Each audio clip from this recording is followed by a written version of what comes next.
Neha Meenakshi from class 11 and I stand before you to emphasize and bring about the facts and invention of trigonometry concept.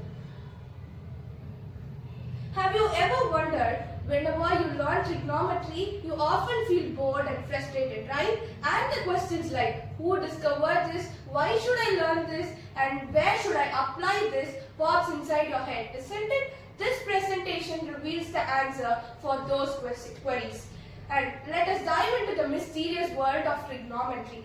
Trigonometry was about 2000 years old. It began when the ancient people started to use the shadows and angles to measure various heights and distances.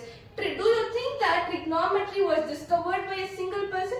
Absolutely not. It was discovered by many cultures and civilized by many generations. Trigonometry resembles a huge building in which every single brick was placed as an invention of our earlier scientists.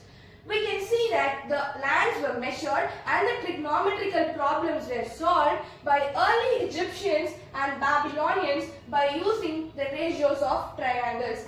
And whenever we enter into the world of trigonometry, the first basic thing that we learn is the trigonometric table, right? And this was discovered by the Greeks.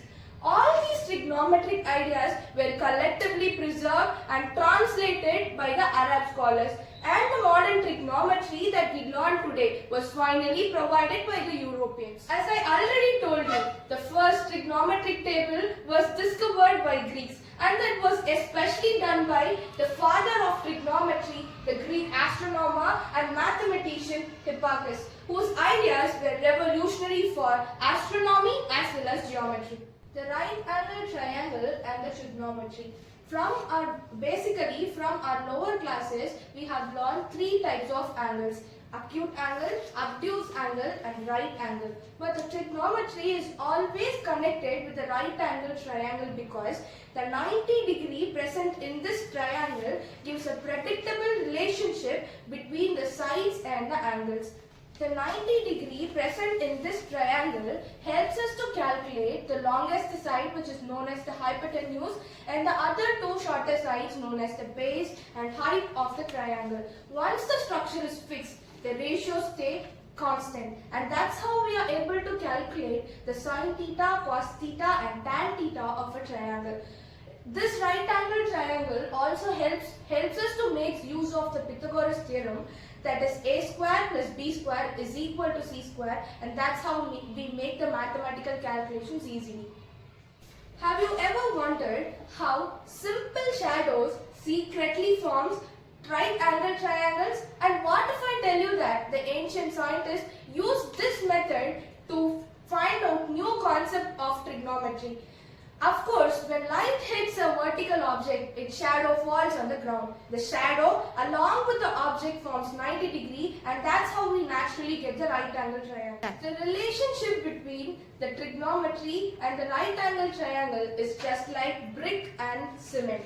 You can't build anything meaningful in math without sticking them together. Separate them, everything falls apart, just like stacking the bricks without cement. If you make the bond between them, they make unbreakable structures to calculate many geometrical mysteries.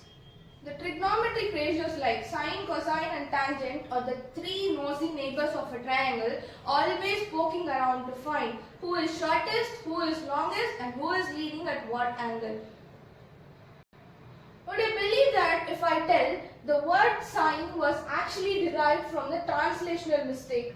In the ancient India, long ago, our Indian mathematicians used the Sanskrit word jia, which means chord.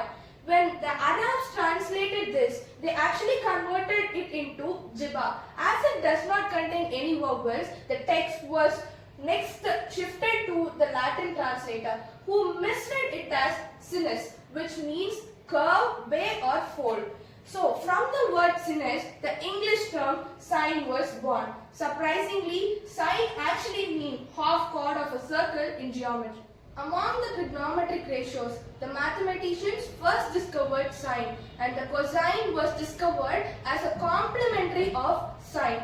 When we look into the word cosine and divide it, we actually get co and sine, which means helper of sine or sine's companion. In terms of maths, we can tell cosine is equal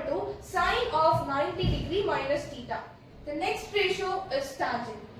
It is derived from the Latin word tanger, which means to touch. Tan theta is nothing but it's the ratio of sin theta and cos theta.